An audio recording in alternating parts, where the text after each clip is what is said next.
A box, a bag, and a tube go into a blind. Which one comes out on top? Well, let's find out.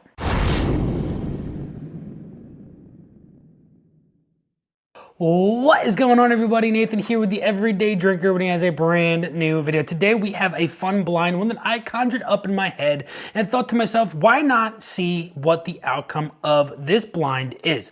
We've got a box, a bag, and a tube poured in their respective glasses, and we needed a fourth bottle to go into this, and I thought, why not grab something that has something interesting for it? So we've got the Ironclad Old Colonel. All four of these are bottled at 100 proof. If you don't know what we've got the E.H. Taylor Small Batch, the brand new Old Fitzgerald 7-year bottled and bond wheated bourbon, and then in the box we have the 15-year Knob Creek 2001 special edition. So let's get these bottles off of the bar. Let's dive into glass A and let's see which one of these bottles comes out on top.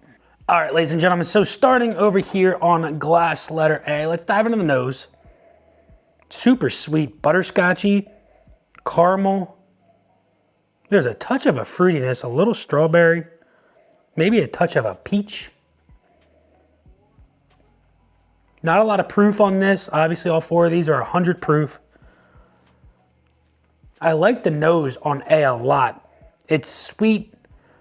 It doesn't have too much going on for it. It's sweet and fruity. Let's get into the palate. It's light. It's easy. It's caramelly.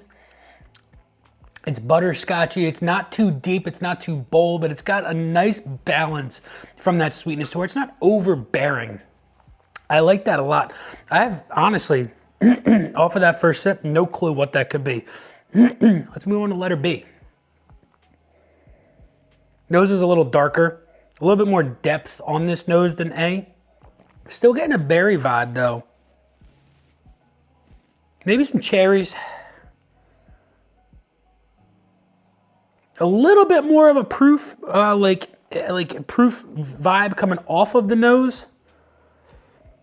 But it's not overbearing. I do get more ethanol though. And that's something to write home about for sure. Let's dive into the palate. B has a darkness, a little bit more of a oaky presence. I gotta go back in one more time. B is soft, but it's got some depth. This has layers. This has layers. A little bit of a dustiness, a little bit of an oaky presence that comes in on this. This has a really, really nice mid palate where I get cola vibes, like a Coca-Cola, a little bit of a cherry note that comes in on this. B is really good. I'm automatically switching that with A. I like B's just overall profile a little bit more than A. Let's move into C. Whoa, okay. Sweet.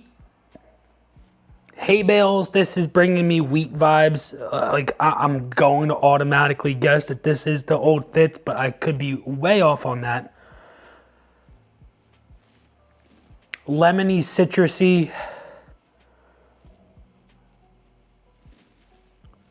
Bright notes on this like you wouldn't believe.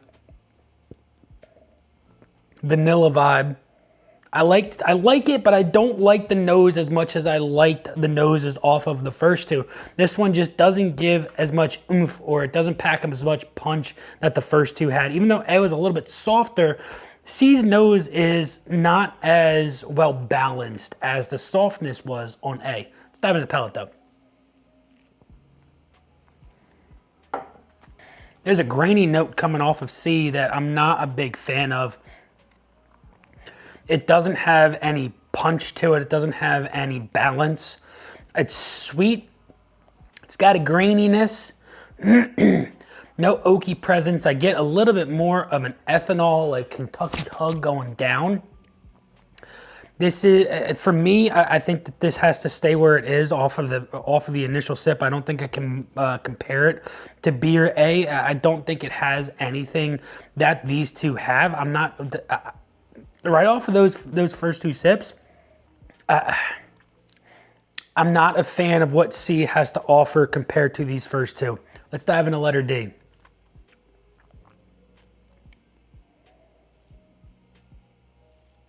Whoa. Chocolate notes. Dry, dark chocolate. Toasty marshmallow notes on this.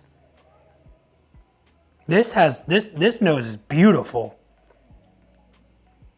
Wow, this nose has a lot going on. It smells like it almost gives me like a s'mores vibe off of that nose. That toasty marshmallow, a little bit of chocolate. Maybe you can pull some graham crackery vibes off of this too.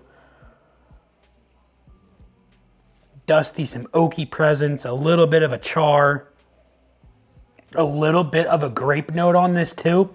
Let's dive into the palate. That is the most interesting out of the four so far. It has a sharpness in the beginning that dissipates very, very quickly.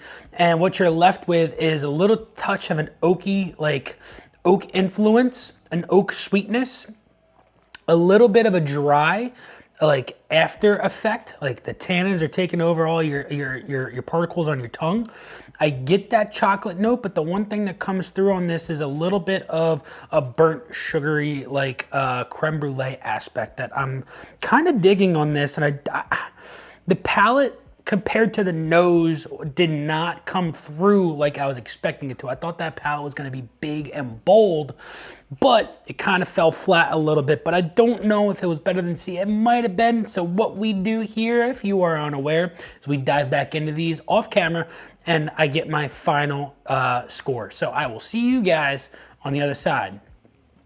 All right, ladies and gentlemen, we have our final order of what I believe to be my favorites out of these four. Before we get into what they are, make sure you guys drop that like, smash that subscribe button. We're on the road to 15,000 subscribers. It's not looking like we're gonna hit it by the end of 2025, but we still have some hope. We've got a little bit of time left. So if you enjoy the content, it really helps me out like you wouldn't believe. Make sure you guys leave a comment down below on what you think your favorite out of these four would be. Make sure you check that link out down below for the Patreon. We've got an old Louisville pick coming for the Patreons. We've got the Eagle Rare pick that is finally bottled and ready to be shipped. So if you want in on some fun picks, you got to get in on the Patreon. Link is down below. But without further ado, we've got everything labeled on the bottom of these glasses of what the bottles are. So in fourth place, we had letter C.